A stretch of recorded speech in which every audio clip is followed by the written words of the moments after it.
नमस्कार मैत्रिणींनो, happy Bailey फूड्समध्ये आपणा सर्वांचे स्वागत आहे। आज आहे गुरुपौर्णिमा आणि गुरुपौर्णिमेनिमित्त सर्वांना माझ्या शुभेच्छा। ज्ञान, व्यवहार, विवेक, आत्मविश्वास देणाऱ्या माझ्या आदरणीय माझे आई वडील, सासू सासरे आणि माझे पती आणि जगातील विश्वातील सर्व गुरूंना माझे वंदन। आज आहे गुरुपौर्णिमा। जय जय रघुवीर समर्थ। गुरुर ब्रह्मा गुरुर्विष्णू गुरुर्देव महेश्वरा, गुरु साक्षात परब्रह्म तस्मै श्री सद्गुरुवे नमः। जय जय रघुवीर समर्थ। आज गुरुपौर्णिमा आहे, तर त्यानिमित्त मी तुम्हाला 1.25 वाटीच्या प्रमाणामध्ये प्रसाद दाखवत आहे। तर त्यासाठी मी इथं घेतलेला आहे 1.25 वाटी रवा। हा 1 वाटी आणि थोडासा साईडला छोट्या वाटीत घेतलेला आहे। 1.25 वाटी रवा आहे, सेम 1.25 वाटी साजूक तूप घेतलेलं आहे आणि ह्याच वाटीने मोजून 1.25 वाटी साखर घेतलेली आहे। थोडेसे काजू घेतलेले आहेत आणि थोडेसे बेदाणे आणि नैवेद्य तुलसी मातेशिवाय अपूर्ण आहे। प्रसाद झाल्यानंतर तुळशीपत्र प्रसादावर ठेवण्यासाठी, त्याच्यावर अर्पण करण्यासाठी ज्या वाटीने रवा घेतलेला आहे त्याच वाटीने आपल्याला दूध घ्यायचं आहे। तर मी इथं 4 वाट्या दूध घेतलेलं आहे। छान गरम उकळतं दूध घ्यायचं आहे। एक केळं घेतलेलं आहे, त्याचे बारीक काप करून घेणार आहे। केळ्याने प्रसाद खूप छान होतो आणि केळ्याशिवाय प्रसाद अपूर्ण आहे। गॅस ऑन केला आहे, कढई ठेवलेली आहे। आता त्याच्यामध्ये तूप घालूयात।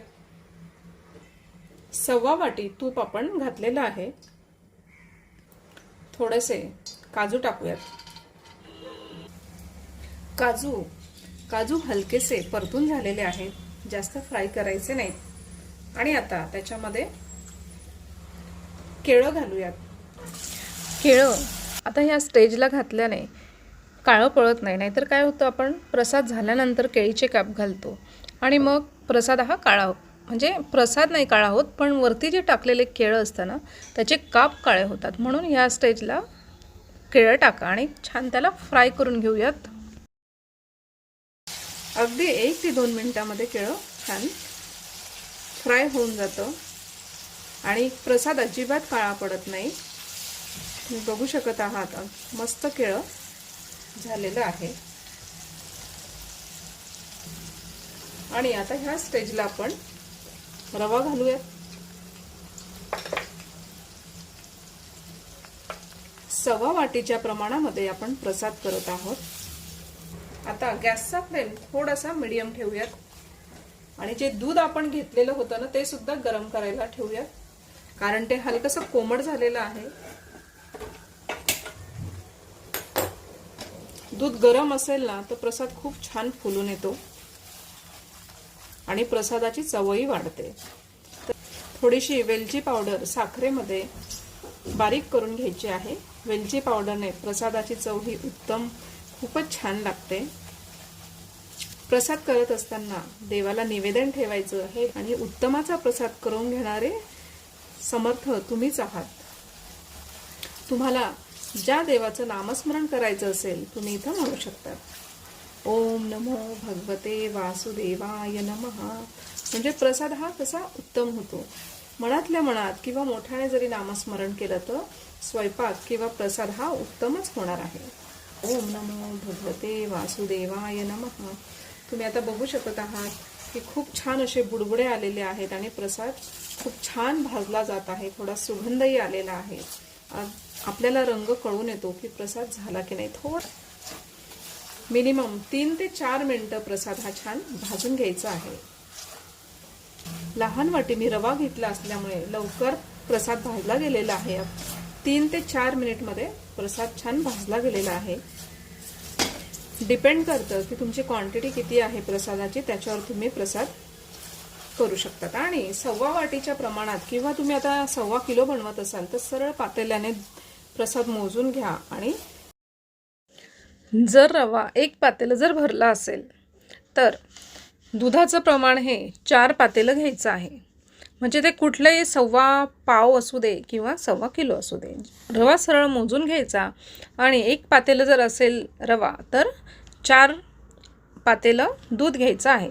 जर दूध घालायचं नसेल तुम्हाला एवढं तर 2 पातेलं दूध घाला किंवा 2 पातेलं पाणी घालू शकतात. तुमच्या आवडीप्रमाणे तुम्ही करू शकतात. पण चांगला टेस्टी प्रसाद बनवायचा असेल ना तर संपूर्ण दूध घाला आणि खूप चविष्ट प्रसाद होतो.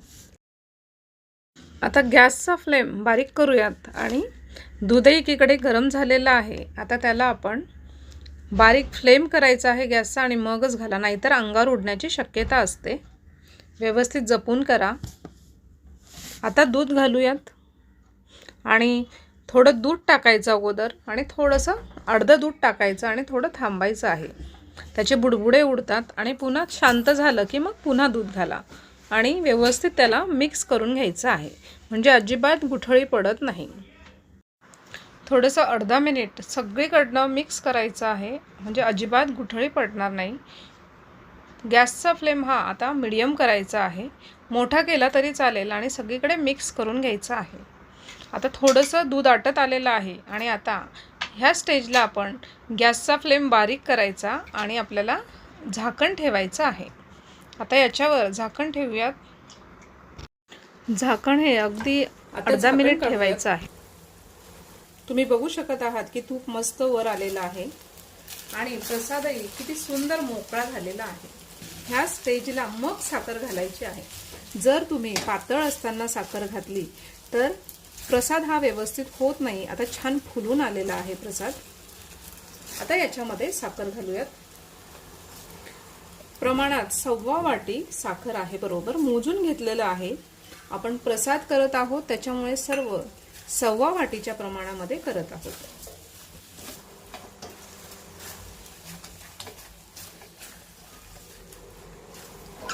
साखर मिक्स करून घेऊया.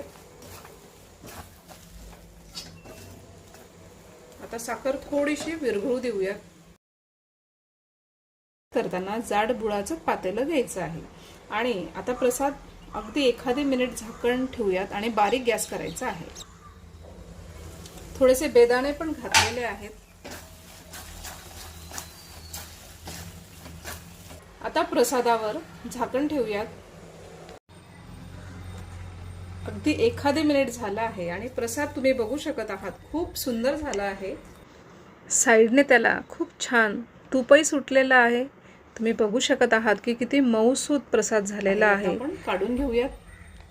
खूपच छान प्रसाद झालेला आहे. तुम्ही बघू शकत आहात की साईडने मस्त तूप सुटलेलं आहे आणि मऊ लुसलुशीत प्रसाद रेडी झालेला आहे.